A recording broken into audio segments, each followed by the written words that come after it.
middle of our march. We're almost in the home stretch. I'm Charity Hicks. I am the Policy Director for East Michigan Environmental Action, and I'm an Equitable Food and Agricultural Policy Fellow. I spend a third of my time inside of D.C. fighting for equitable food and agricultural policy. I work closely with the Detroit urban agricultural community, and I wanted to briefly say something about our environment. This park is green space here in the middle of downtown that's an amenity towards all of the workers here, particularly those that work over at CompuWare. It's open in the summer from 9 to 7, Monday through Friday, in the winter 9 to 5. And this is kind of like a design space. So who grows food? Who has a garden? Do you know where your seeds and your nursery stock comes from? Yes. Please ask your nursery person and where you purchase your seeds from. Is this genetically modified seed, or is this hybridized nursery stock that's genetically altered? We need to grow more organic, more heirloom.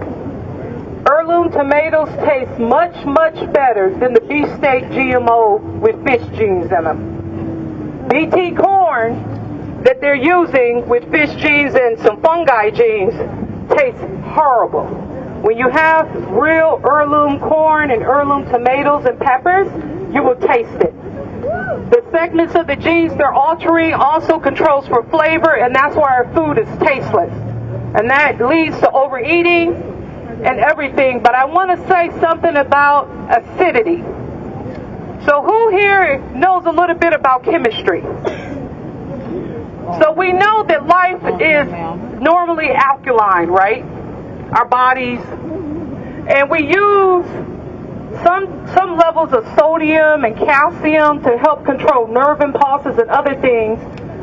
A large segments of our oceans are becoming acidic. And acidity is actually destroying a lot of our food, our soils, and also our oceans. And our trees. And our trees.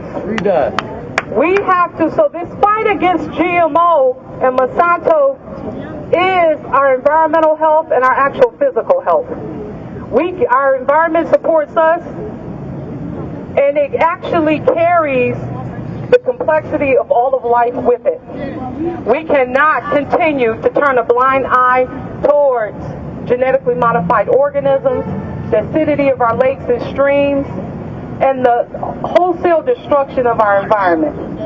So we plant some trees, garden, hang out outdoors, roll in the grass, and build up the natural immunity that comes from being in place. And lay off a little bit of the antibiotics. The number one creatures they give antibiotics to in the world are animals.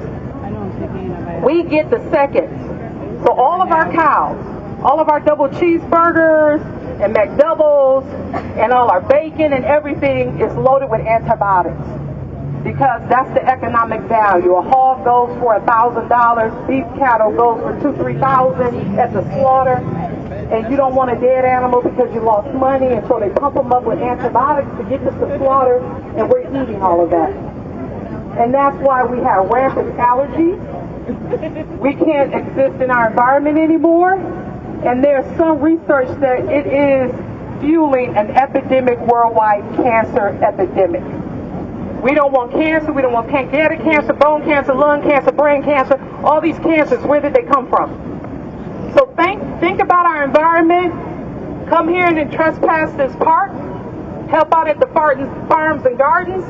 But by all means, consider the earth and all of life to be held sacred, because we are it and it is us. Woo!